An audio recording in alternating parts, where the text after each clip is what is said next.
Brian Windhorst, ESPN NBA writer, analyst, host of the Hoop Collective podcast. And he'll be on NBA Countdown tonight. You have the Lakers and Spurs, 7:30 Eastern, then Memphis Grizzlies, Golden State Warriors at 10 Eastern. Wendy, I mentioned your report. It wasn't a report, felt like an opinion on Bronny, but you know how it works. You say something, then all of a sudden people make it a report. And it felt like Bronny was maybe being a diva, the way it was presented, that he's not flying, not getting on an airplane. So I wanted to be fair because I was critical of the report, or your opinion, I should say. So I wanted to have you on just so we can maybe better understand what is it that Bronny is doing in the G League and what happens when his team is on the road. Yeah, I know we're in this era where you can go on as you know, Dan, you can say something for, 3 minutes, 2 minutes, and then one paragraph gets pulled out and it's like you lose all the context. That's reality. What I said, and I'll say again, was that I am totally on board with the whole Bronny James thing with the Lakers. I think it was a smart move to draft him. I think it was a great move to bring him around the team because the 55th pick in the draft hits a single-digit percentage of the time. And if the Lakers can use the 55th pick on Bronny James and get a more engaged LeBron this year, I don't care if it's a single-digit percentage more engaged LeBron, it's a good investment. And so I've been totally on board with it. And also, it is not unusual for NBA roster players, and Bronny is an NBA roster player. He's not a two-way player. This is a little bit of splitting of hairs, especially if you're a casual NBA fan, you don't really care that much about it. But there's a difference between a two-way contract where you're basically signed to spend a lot of your time, if not most of your time, in the G League, and you don't even get paid a full NBA salary, versus being a roster player where you get a full NBA salary no matter what, which Bronny is a full roster player. It is not unusual for full roster players to go down and only play home games for their teams, especially when their teams are so close to the parent club, which in a lot of cases is either in the city or within a very short drive. So in and of itself, it is not special treatment, which is what it sounded like if you only read the tweet. It sounded like that. That's not what I was saying. What I was saying was, I think it would be better for Bronny to go spend a bunch of time in the G League. And that this is the first thing, in my opinion, that it is a misstep with Bronny.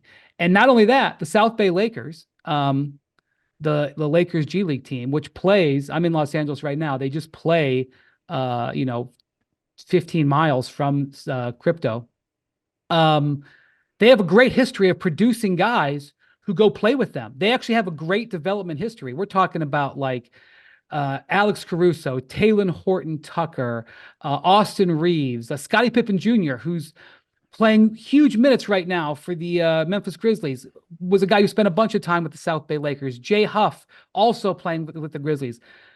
And so I was just offering an opinion that Bronny should go play there and that should be what happened. I know you take out one paragraph of what I just said, and I said, I don't know if they don't want him to get on an airline, if that's an issue. And also, here's something else. I never said, nor is it true, that this was being asked for by Bronny James or LeBron James. This is the Lakers' organizational decision. And I never said differently. But again, if you only hear a paragraph, if you only read a paragraph, and I understand that social media in a lot of ways programs our world. But that's what I said then. That's what I say now. And I don't change my opinion on that. Yeah, that's why I wanted to have you on, because I wanted context here, because it felt like, Bronny is being a diva. He's not going to get on a United Airlines flight and play on the road. And I agree with you. He needs to play basketball games. He needs to have a full schedule. So he's ready to come up, because I guess, is it going to be strategic depending on TV games? Like Christmas, is he coming up? Do you have any idea what the Lakers are how they're going to use Bronny in these situations? No, and I'm not sure they do either. I mean, a lot of it comes down, he's not a rotation player. He's not a guy who's going to figure into what JJ Redick is doing on a night-to-night basis. The games that he has played have either been when the Lakers have gotten blown out and he's on the active roster and they just give him basically garbage time, or special moments, like when he played in Cleveland. That game ended up being lopsided, but I think they were going to try to get him in that game. And then obviously on opening night, he's not a roster player. So their plans for him are not to be a roster player, or not to be a rotation player unless he earns that. And the way he's going to earn that is not by playing in garbage minutes. He's going to earn that, in my opinion, by going and playing in the G League. And I don't regret saying that, and I do stand by that. You've been around LeBron for a long, long time. At any point, did you all stop being amazed by what LeBron does? No. And I also think that while this week for the last couple of days has been sort of focused on, aggregation response on Bronny, I think we're missing the fact that LeBron is playing incredible basketball. This is crazy, Brian. I mean, it is. So, let's just be honest about where LeBron is. His explosion is not where it used to be. He can't get by defenders like he did in his prime years. And he has morphed that reality, Dan, by developing into somehow a very good three-point shooter. Last year, he shot over 40% on threes. I think he had done that one other time in his career when he was with the Heat, and it was like back when he would take 2 or 3 threes a game. It's not like today where guys take 6, 7, 8. He hadn't shot that well in a decade. And then last year, he all of a sudden started shooting well from 3. And this year, and I realize we're, I think, 11 or 12 games in for the Lakers, he's shooting 46% on threes. Now, maybe that won't quite stay that high. Maybe he'll come back down. But if you watch his shot, it looks terrific. And so he's mitigating that he can't maybe be as explosive getting to the basket by just being a much better outside shooter. It's kind of like Jordan later in his career. Jordan developed all that great footwork and that turnaround shot in the mid-range. LeBron is developing this three-point shot in his late 30s. There were years, Dan, where he was in the low 30s. Obviously, on three-pointers, it was the game plan, make LeBron shoot threes. Right now, making LeBron shoot threes is a losing enterprise. The other thing is he's averaging 9 assists a game. You may remember that about 4 or 5 years ago, he led the league in assists. He was the Lakers point guard, and he actually led the league in scoring, led the league in assists, something like 12 or 13 years apart. It's one of the great LeBron stats that you just hear and you can't believe. It's so wild. But in the last few years, Lakers have had other guards, and he's sort of had the ball less in his hands. Well, this year with JJ Redick, they've put the ball in his hands more, and the guy's averaging 9 assists a game. He's averaging he is averaging 20 something points on 46% three-point shooting, 9 assists and 8 rebounds. He's had 3 consecutive triple doubles. To me, LeBron's performance right now is honestly one of the stories of the NBA. And the Lakers are in pretty good position despite having a pretty disastrous 5-game road trip because LeBron, AD has been excellent too, but because LeBron has been frankly carrying their offense in recent games. I mentioned this, might have been Monday or Tuesday, where I said, enjoy this moment with Durant, Curry, and LeBron. And I said this during the Olympics in that final game. Those 3 on the floor. And I was trying to think of another time in NBA history where you had these 3. They've all changed the game. All 3 of these players, certainly Steph and LeBron have. KD with what he's done at his size. But I don't know, do you go back to Magic and Larry and Michael? Is there another trilogy that you could look at that those 3 guys at the same time and what they meant to the NBA? So I know this is an extremely unpopular position to take, and I can't really defend it. In 1992, I was in 8th grade.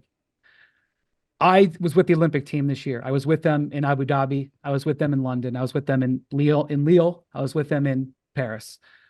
I don't think there's ever been anything like that. I know that it's like the third rail to ever talk about the dream team. And it's an impossible comparison because the world where it was in awe, now they try to, it's not a comparable, it's almost a different sport. Larry Bird he was soon to retire. Magic had already retired, okay, and had come back because of the terrible thing with the HIV. Wasn't like he was past his prime, but he had already retired and come back.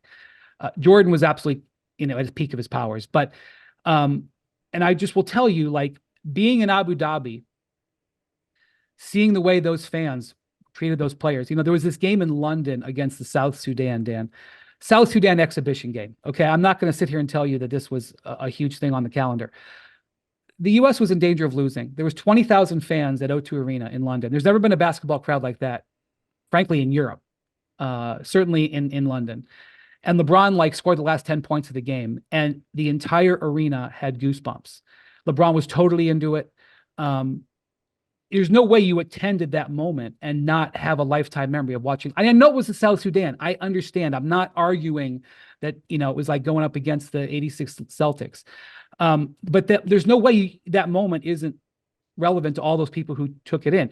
In Lille, where there's 30,000 fans there, they played it in a soccer stadium that didn't even have air conditioning. They had to pump in air conditioning. Kevin Durant goes 8 of 9 against Serbia in the opening game. Durant has never been more amped up because he had just come back from this calf injury. He wasn't sure he was going to be able to play. Durant's having this moment in front of 30,000 people. Steph Curry with those 3-pointers in Paris, last Saturday night of the Olympics, that is a moment, I'm sorry, that if you were a part of, you're not going to forget. So these guys at this age delivering these moments, and that's just a summer, I started calling them the first ballot trio, because they're just sort of in a class by themselves. Obviously, there's a lot of people get in on the first ballot. It's not like it is necessarily in baseball, but I'm sorry, this is a moment. And being an opportunity to be a part and be around that Olympic team was one of the great privileges of my now 23-year career covering the NBA. It was amazing. And that was the thing, people were on Steve Kerr's backside because of his decisions he was making with the 10th, 11th man. And I was like, are you paying? The same thing I was talking about with Bronny and LeBron. What about the amazing thing that's happening with these other guys? I was overseas, Dan, so I didn't have a feel of what people were saying back here, but were people understanding the incredible moments that are happening? I just think that this is what we should be celebrating in the NBA. We should be celebrating. Tonight is an ESPN game. Victor Wembanyama against LeBron James. LeBron is playing this incredible. Victor is coming off a 50-point game. I understand that we are in the NFL season and we've got big college football tomorrow. This is the potentially terrific game, and I'm not trying to sell it.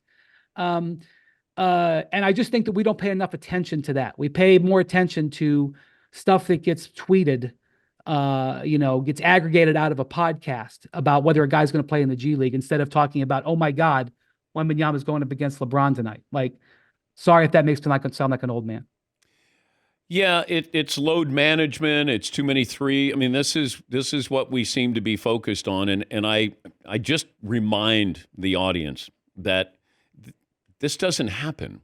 I mean, this is an incredible moment to watch players play this well at this age and do it on a consistent basis. And it's not lost on me because I was trying to search through history is there anything that's comparable to that? And there probably isn't. But I know you're busy. I appreciate you coming on and clarifying that, as always. Now, when you go into the arena tonight, does LeBron say anything to you? Well, the game is in San Antonio, and I'm going to be in LA in our studios tonight. But I will say, how does that work when you see him? It was tremendous to be with these guys this summer. One of the amazing things that happened this summer was that, just to take you behind the scenes a little bit, because ESPN doesn't have Olympic rights, as you well know, we can't do individual interviews with them on Olympic property. I can't do an interview for SportsCenter with LeBron or Kevin Durant or Steph Curry in the arena. So we have to do it elsewhere. So USA Basketball, being extremely welcoming, allows ESPN to come to be with the players away from the arena. And what was so special about being able to do that, and by the way, this also held true for the women's team, because the women's team was there. And I'm telling you, it was so enjoyable to cover the women. The mastery at which they play the game is incredible, the way they share the ball. I so enjoyed it. I defy you to watch Breanna Stewart play basketball and tell me you don't appreciate it and you wouldn't want your children to play like her. And Asia Wilson's mastery of the game, but I don't want to shortchange them, because it was with them too. I did this for them too. To be around the players and their families, I'm telling you, that night after they beat Serbia, when they came back, I've been with all of these guys. I've been with LeBron when he's won championships. I've been with Durant when he's won championships. I've been with Steph when he's won championships. I'm not saying it was exactly the same, but the euphoria that they were like with their families, you know, I don't think that people, I think with Team USA, especially, it's just seen as a given. And the only time they get attention is when they struggle. I'm telling you, those days and after and being with them and their families after they won the gold medal, it was very late in Paris and Macron had come to the game. And so there was this big traffic jam to get out of the arena. Long story short, it was like 1 or 2 in the morning. There's 1,000 people on the street. Steph is walking up and down the street with a cigar, celebrating with the American fans who came. LeBron and his family are there. And like, I've been there when they've had these moments. And like, one of the things that happened, I'm sorry, I'm rambling. I'm probably pushing you past your break. Let me just tell you, like, one thing I'll never forget. Because of the Olympics and all the security, the players can't be with their families after the game. It's not like an NBA game where they can come back down. So they've won the gold medal. It's amazing. It's a historic moment for everybody there. It is now 1 a.m. at this hotel in Paris. They lined up all of the children, all of the players' children. Some of their players' children are in their teens and in the NBA. Some of the players' children are toddlers. And they lined up all of their children so that when the players came off of the bus into the hotel, that they first thing that they saw with the gold medals around their neck were their kids. And so to see all of them be able to scoop up their children and celebrate in this moment, I mean, it's all, they had cameras there. You can go see it. It exists.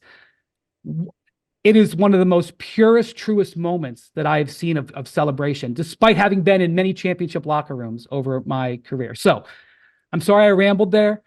It was a wonderful thing. I've seen LeBron in many, many wonderful moments with his family over the years. This was just another wonderful one. I'm not going to rank them, but that was there. Great to talk to you. Have a good weekend. You too. Thank you, Brian. That's Brian Windhorst, ESPN NBA writer and analyst, and they have a doubleheader, Lakers-Spurs in San Antonio, then Memphis against Golden State. NBA countdown tonight, and coverage starts at 7:30. Take a break. We're back after this.